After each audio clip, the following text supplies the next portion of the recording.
Mesdames, Messieurs, bonsoir et bienvenue. C'est l'heure de sport pour tous sur UGF TV, la chaîne des meilleurs événements. Le meilleur événement en ce moment, c'est l'Eurofoot qui débute le 11 juin prochain en match d'ouverture Turquie-Italie à Rome. Une particularité de cet Euro, elle se déroule dans 11 villes, donc 11 pays différents, avec une ouverture des hostilités à Rome pour finir en beauté à Wimbledon en Angleterre le 11 juillet. Au menu de cette émission aujourd'hui, l'équipe de France.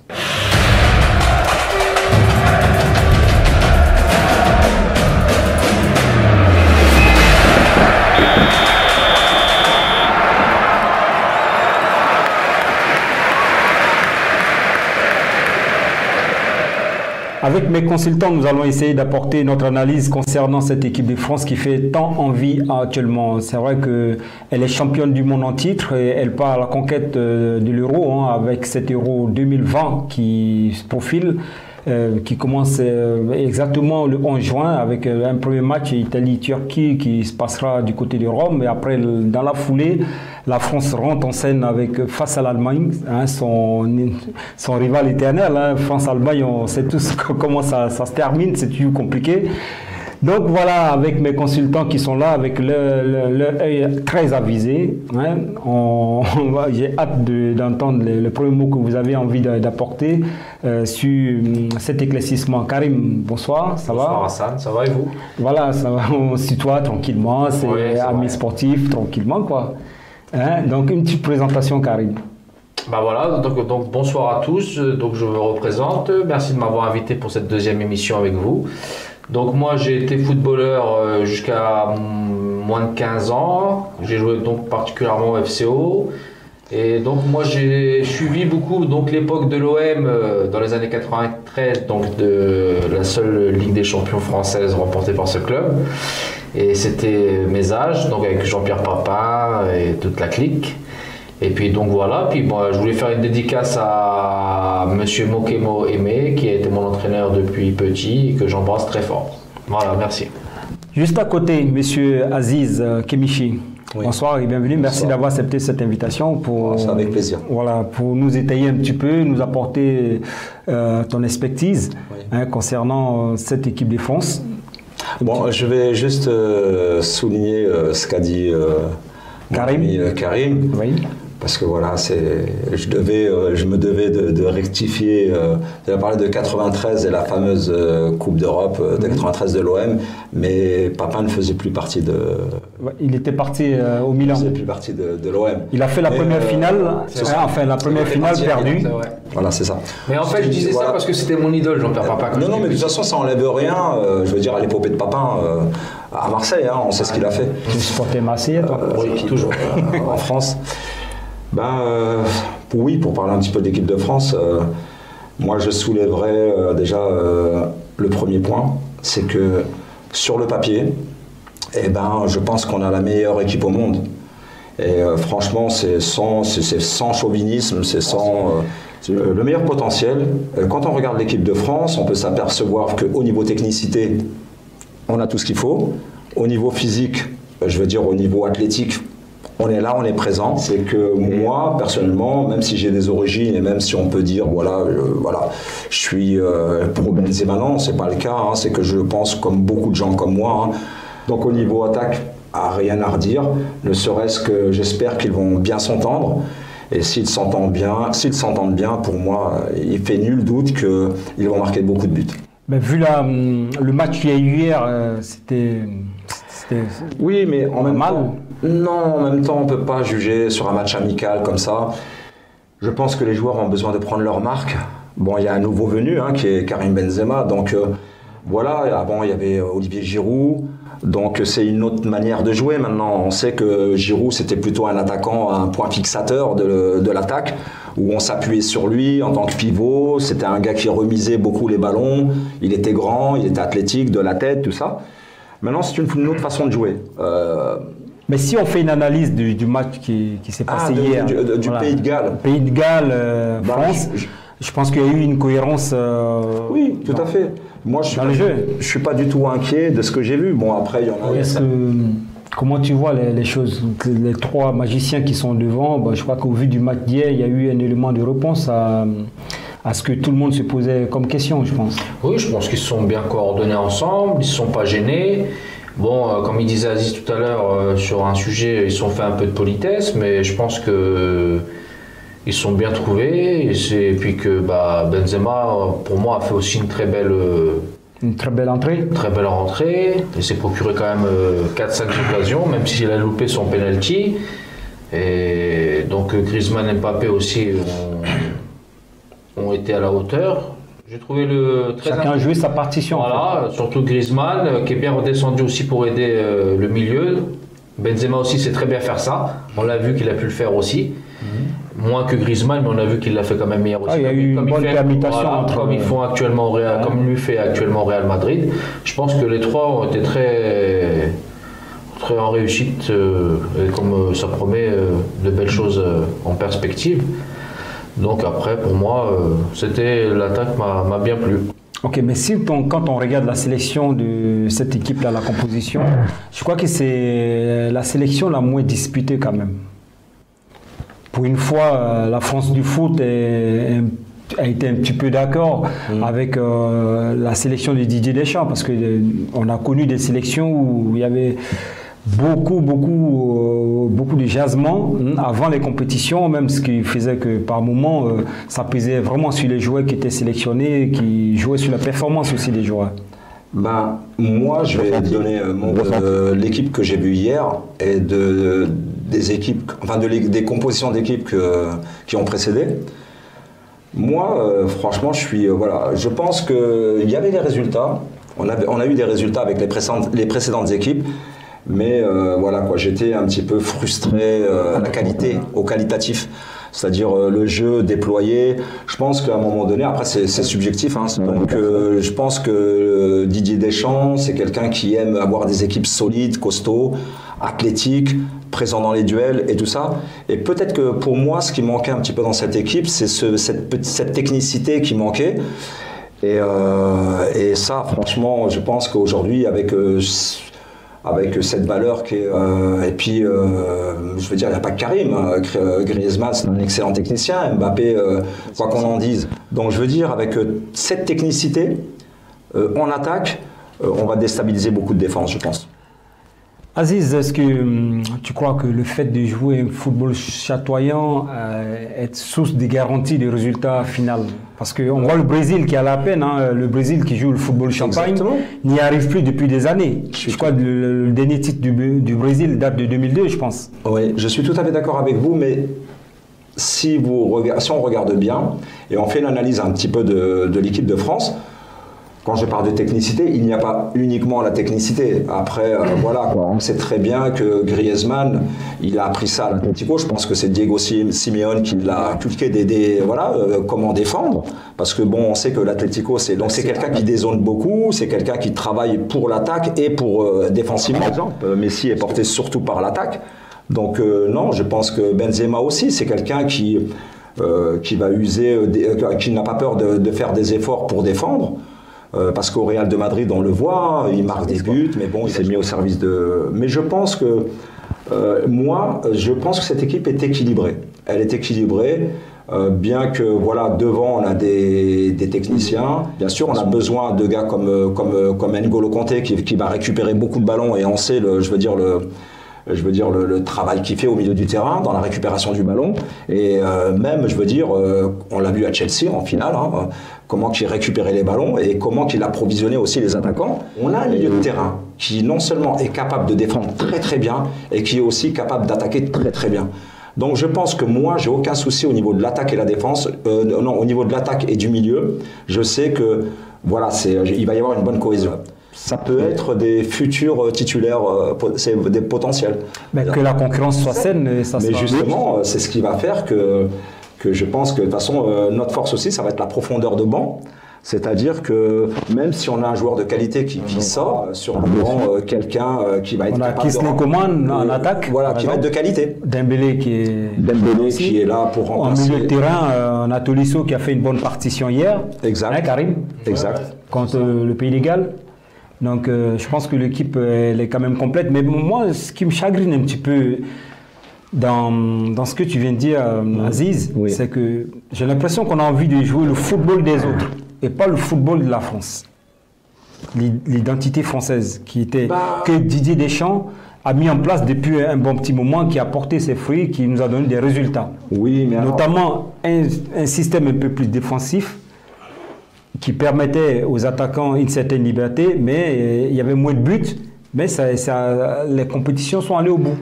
Oui, mais la preuve en est, on est champion du monde. Est-ce que le fait de vouloir jouer comme le Brésil, comme l'Espagne, ça va pas je comprends ce que tu veux dire, si je peux me permettre. Oui. C'est vrai. Alors, oui, de changer, je veux dire, de changer la nature de... Moi... Non, mais pas forcément, Aziz. Quand on bat la Belgique, qui était à l'époque, du temps de 2018, oui. la meilleure équipe du monde, même à l'indice l'UEFA, oui. et que la France bat cette équipe-là, on ne va pas parler forcément du facteur chance. Ça a été quand même un système de jeu qui a été bien mis en place, qui était rodé, qui nous a permis d'aller au bout. Non, je ne dis pas que l'équipe de France a gagné. Ce que j'entends depuis tout à l'heure, c'est que, voilà... Non, le facteur chance... on a gagné, certes, pas avec un football chatoyant, mais pour moi, le résultat est au bout. Donc je pense que dans un match de foot, certes, c'est du spectacle, mais c'est la finalité qui compte après. Exactement. Je ne veux pas dire, je me suis peut-être mal fait comprendre, je ne veux pas dire qu'avec la chance, non. Je dis simplement, toute équipe a besoin... Oui, mais maintenant, ces équipes-là qui jouaient comme ça, c'était l'Espagne, le Brésil, que j'ai cité, parce que l'Italie et l'Allemagne, ils ont un football qui est direct, et qui leur est propre. Et c'est vrai qu'aujourd'hui, sur ces dernières années, quand on regarde bien, c'est la France qui a un bon palmarès au niveau mondial.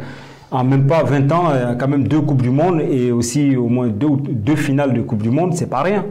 C'est vrai. Donc, à mon avis, je pense que le fait de vouloir dénaturer le système français peut nous porter préjudice. D'où ma question, en fait. Hein, oui.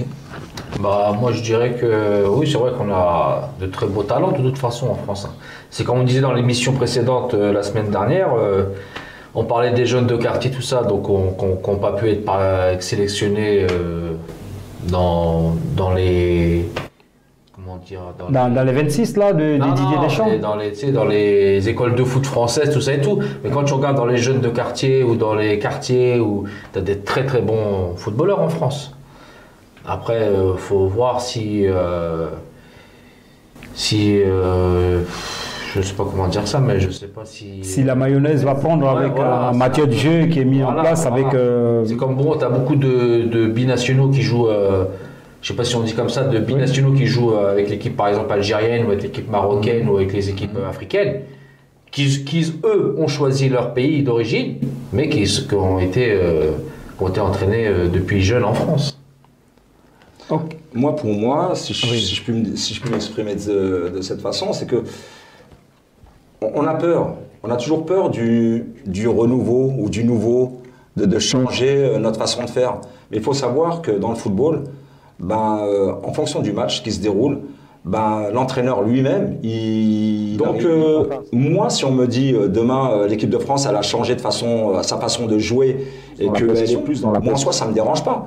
Ce qui me dérangerait, c'est qu'elle ait la possession et que... Est-ce que Didier Deschamps ne va pas revenir à son système de base?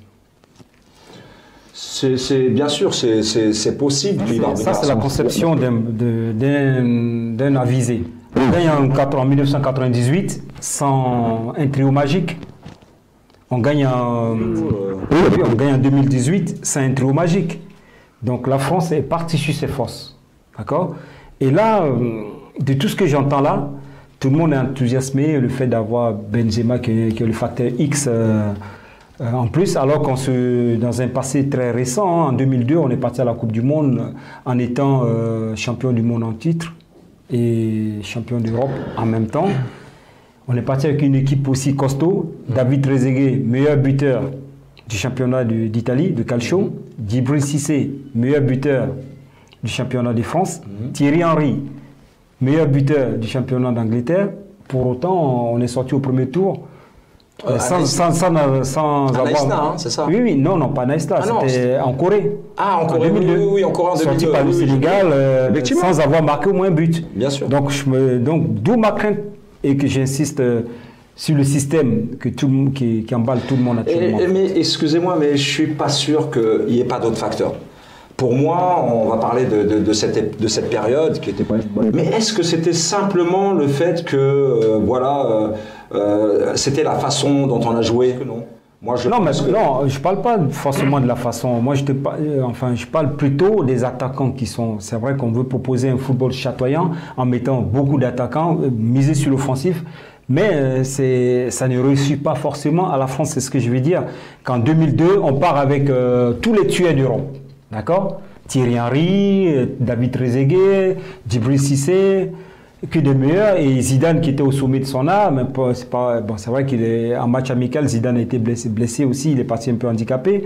Mais bon, c'est pas pour autant qu'on est arrivé. Donc c'est pour ça que je suis un peu réservé sur le fait de proposer trois attaquants de classe mondiale dans un match qui peut prêter préjudice en fait. Oui, mais si on se souvient de la Coupe du Monde 2006, c'est ça hein? Non, en 2006 c'était autre chose quand même. Oui, mais si 2006, on est parti sur nos valeurs. Il y avait pas... Donc c'était pas une grande Europe comme il est aujourd'hui Mbappé. Oui, c'est parce que oui, parce que la plupart des gens l'ont découvert. Ribéry à l'époque, il était à Marseille, il venait. Soit le fait qu'on est un palmarès ou le fait que voilà, on est. Oui, mais là en 2006, l'équipe n'était pas construite de façon offensive. Hein. Ribéry, c'était une pièce ajoutée au système des Romains de Domenech, hein, qui. Voilà. On avait Thierry Henry, il me semble. Oui. D'un côté, on avait Ribéry, puis Zidane qui était légèrement en retrait. Derrière, je ne sais pas si ça, c'est pas une bonne attaque. Pour moi, pour moi, c'est une très bonne attaque. Hein. Thierry Henry, il a tout prouvé. Hein. Mais pour moi, c'est quand même intéressant d'essayer de proposer quelque chose d'autre. Non, mais je suis tout à fait d'accord. D'où le débat de savoir de choisir un système qui a porté ses fruits et innover sur une compétition. Et quel est le risque de revenir bredouille? Parce qu'on peut bien jouer un football festif, comme on le dit, et puis on sort en quart de finale ou même en huitième de finale, quoi. Je pense. Après, c'est. Ouais, mais je pense que vous savez, même avec des équipes qui jouent, de façon, je veux dire, comme les Italiens, où on peut prendre ces équipes. Voilà, puis on joue défensivement avec un bloc bas, et puis on défend. À l'époque, c'était pour les téléspectateurs, c'était pas intéressant, mais bon, après, c'était toujours la fin. C'est l'Italie qui prend une Coupe du Monde. D'où je te dis, Aziz, c'est pour le grand public. Encore une fois, malheureusement, c'est le résultat qui compte. Hein. C'est celui qui gagne à la fin pour en fait. Tu peux avoir joué un football super, chatoyant, comme tu veux, et à la fin, si tu perds, tu vas pas être dans le palmarès. Moi, personnellement, je fais partie des supporters. Parce que je suis supporter. Moi, je fais partie des gens. Je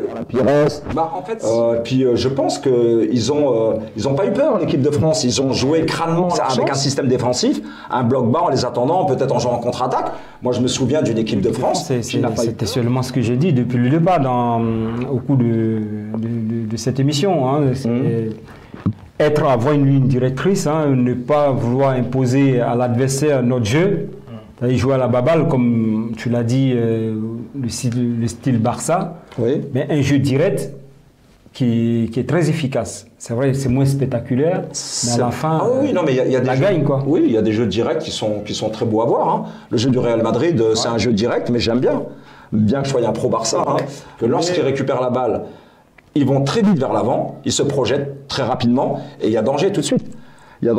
Parce que maintenant, c'est pas parce que moi je suis fervent du jeu léché avec la possession, tout ça, mais je pense que la France, elle est capable de. Elle est la meilleure équipe du monde actuellement, la France.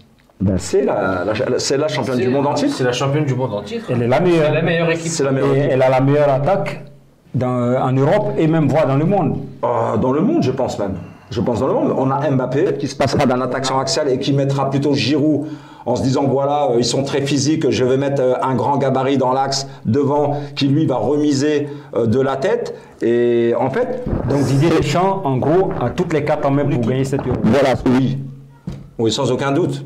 Et il ramène la coupe à la maison. J'ai un petit craintif niveau quand même un peu défense. Tu vois. C'est ça. C'est le chose qui me chagrine. Comme hier, en revenant sur le match d'hier, j'ai bien aimé la deuxième période de Koundé, de Lucas Digne. Leur rentrée. Tu vois, en première mi-temps, je les ai trouvés vraiment un petit peu... En dedans. Ouais, Moi, celui que je regrette. En première mi-temps, c'était Hernandez qui était et Pavard. En fait, moi, je préférais quand même les rentrées de Koundé. Ça a été plus rapide. Moi, c'est plutôt les défenseurs centraux. Alors, je sais pas qui. Il y a Varane, Kimpembe. Oui, il y a Varane. Kimpembe, ça ne pose pas de problème. Varane, mais c'est vrai que j'ai remarqué aussi que lorsqu'il jouait au Real Madrid, que parfois il était mis en difficulté lorsque Ramos n'était pas à ses côtés. Ouais, mais là, il a Kimpembe à côté. Personnellement, je regrette qu'une chose, c'est que, alors, j'ai pas dit forcément qu'il fallait le mettre titulaire, mais j'aimais bien quand même Koscielny. Ah ben il a passé son temps, Koscielny, je crois il a 37 ans. Oui, je sais bien. Mais la qualité de Koscielny, je sais que Koscielny, bon, un petit peu derrière. Ah mais peut-être que ce qui a manqué, c'est Umtiti qu'on a perdu depuis après la Coupe du Monde 2018. Moi, personnellement, si je puis me permettre, parce que je suis quand même un grand supporter de Barcelone. Moi, franchement, ce que je pense d'Umtiti, et alors sans animosité vis-à-vis de lui, parce que moi, je suis déçu de lui depuis très très longtemps. Pourquoi je suis déçu de lui? Parce que j'ai toujours pensé qu'il ne faisait pas les efforts qu'il fallait. Alors, c'est vrai, tout ce que je peux lui accorder, c'est son placement. Il avait un placement intelligent. Son manque de vivacité. Bon, j'avais déjà une grande réflexion sur Umtiti. À un moment donné, je me suis posé les questions et je me suis dit non. Il est souvent blessé aussi. C'est vrai que la Coupe du Monde 2018, Umtiti a joué blessé. Il avait refusé de se faire opérer parce qu'il voulait forcément jouer la Coupe du Monde.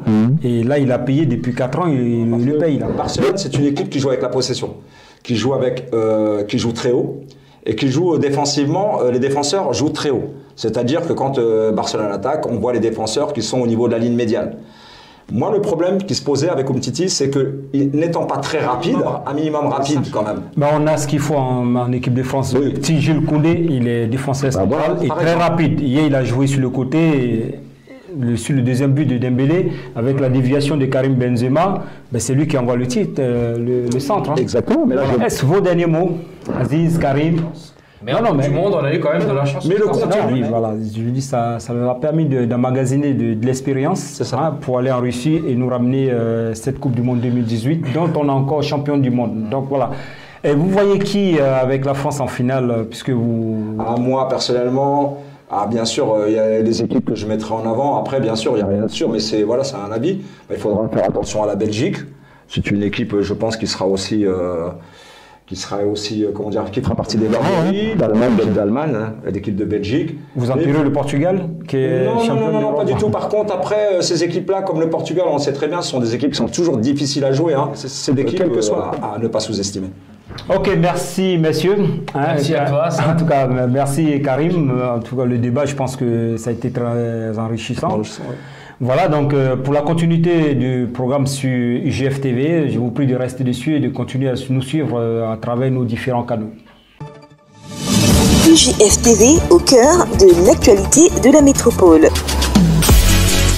Suivez-nous 24 heures sur 24. 24 heures sur 24. Pour ne rien rater, téléchargez notre application UGF TV sur Google Play ou allez sur notre site ugftv.net pour suivre l'actualité en direct.